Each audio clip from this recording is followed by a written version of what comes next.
আলহামদুলিল্লাহ ওয়াসসালাতু ওয়াসসালামু আলা রাসূলিল্লাহ ওয়া আলা আলিহি মান সারা আলা নাহজিহি ইলা ইয়াউমিদ্দিন। আইয়ুহাল ইখওয়াতু ফিল্লাহ, হাইয়ুকুম জামিআন বিতাহিয়াতিল ইসলাম আলা ওয়া হিয়া আসসালামু আলাইকুম ওয়া রাহমাতুল্লাহি ওয়া বারাকাতুহু। ক্বালা আল্লাহু তাআলা ফিল কুরআনিল কারীম, ইন্নাল মুনাফিকিনা ফিদ দারকিল আসফালি মিনান নার। وقال النبي صلى الله عليه وسلم آية المنافق ثلاث إذا حدث كذب وإذا وعد أخلف وإذا اؤتمن خان। আলহামদুলিল্লাহ, আশা করি সবাই ভালো আছেন। তো আমি প্রথমেই মহান আল্লাহ পাকের পবিত্র কোরআন শরীফ থেকে একটা আয়াত পেশ বলেছি, সেটা হচ্ছে মহান আল্লাহ পাক মুনাফিক সম্পর্কে পবিত্র কোরআনুল কারিমে খুব ভয়াবহ সতর্কতার কথা বলেছেন। তিনি বলেছেন, ইন্নাল মুনাফিকিনা ফিদ দারকিল আসফালি মিনান নার। ইন্নাল মুনাফিকিনা, নিশ্চয়ই মুনাফিকরা জাহান্নামের সর্বনিকৃষ্ট স্থানে থাকবে। জাহান্নামের সর্বোচ্চ নিচু পর্যায়ে, সবচেয়ে নিচু যে জায়গাটি আছে সে জায়গায় মুনাফিকের অবস্থান হবে। এটা মহান আল্লাহ পাক পবিত্র কোরআনুল কারিমে বলেছেন এবং আমাদের সতর্ক করেছেন। এবং আমাদের প্রিয় নবী হযরত মুহাম্মদ সাল্লাল্লাহু আলাইহি ওয়াসাল্লাম মুনাফিক সম্পর্কে বলেছেন যে আয়াতুল মুনাফিকি সালাসুন, মুনাফিকের আলামত হচ্ছে তিনটা। এক নাম্বার হচ্ছে ইদা হাদ্দাসা কাযাবা, যখন সে কথা বলবে মিথ্যা বলবে। এবং দুই নম্বর হচ্ছে ওয়াইদা ওয়াদা আখলাফা, এবং তার কাছে যদি কোনো কিছু আমানত রাখা হয়, ওয়াইদা ওয়াদা আখলাফা মানে সে যদি কোনো ওয়াদা করে কারো কাছে, সে ওয়াদা ভঙ্গ করবে। এবং তিন নম্বর হচ্ছে ওয়াইদা তুমিনা খানা, এবং তার কাছে যদি কোনো কিছু আমানত রাখা হয় তাহলে সে সেটা খেয়ানত করবে। তাহলে আমরা আমাদের প্রিয় নবী হযরত মুহাম্মদ সাল্লাল্লাহু আলাইহি ওয়াসাল্লামের হাদিস থেকে যে জিনিসটি বুঝলাম সেটা হচ্ছে, আমরা নিজেদেরকে মুসলমান দাবি করি, মুমিন দাবি করি, কিন্তু মুমিনের আচরণ কখনোই একটা মুনাফিকের আচরণের মতো হতে পারে না। মুসলমানের আচরণ কখনোই একজন মুনাফিকের আচরণের মতো হতে পারে না।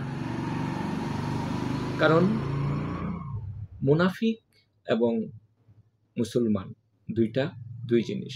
মুসলমান কখনো মুনাফিক হতে পারে না, কিন্তু দেখা যায় যে আমাদের ভিতরেও সেই আলামতগুলো রয়েছে।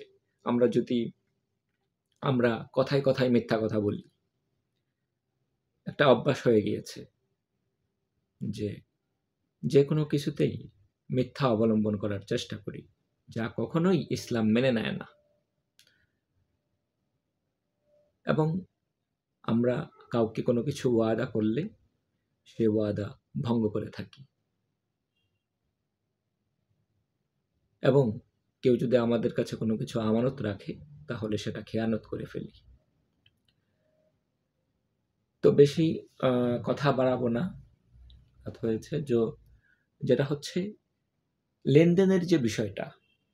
কেউ যদি আমাদেরকে টাকা দেয়, যে ব্যক্তি আমাদেরকে টাকা দিল, যে আমার কোনো বিপদ হতেই পারে, আমরা সামাজিক মানুষ, আমরা একে অপরের সাহায্য নিতেই পারি, এটা স্বাভাবিক। আজ আমার সমস্যা হয়েছে, আমার পাশে যিনি আছেন সে আমাকে সহযোগিতা করবে। আবার আমার পাশে যিনি আছেন তার কোনো সমস্যা হয়েছে, আমি তাকে সহযোগিতা করব। আমাদের সামাজিকতা এরকমই, একজন আরেকজনের পাশে থাকবে, এটাই স্বাভাবিক। কিন্তু সামাজিকতা রক্ষা করব কিভাবে? মুনাফিকের আলামত দিয়ে নয়।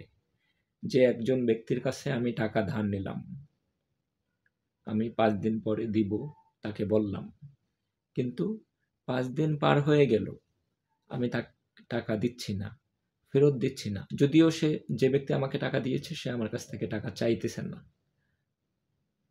আমি তাকে টাকা দিচ্ছি না। ঠিকমতো সময় মতো দিচ্ছি না।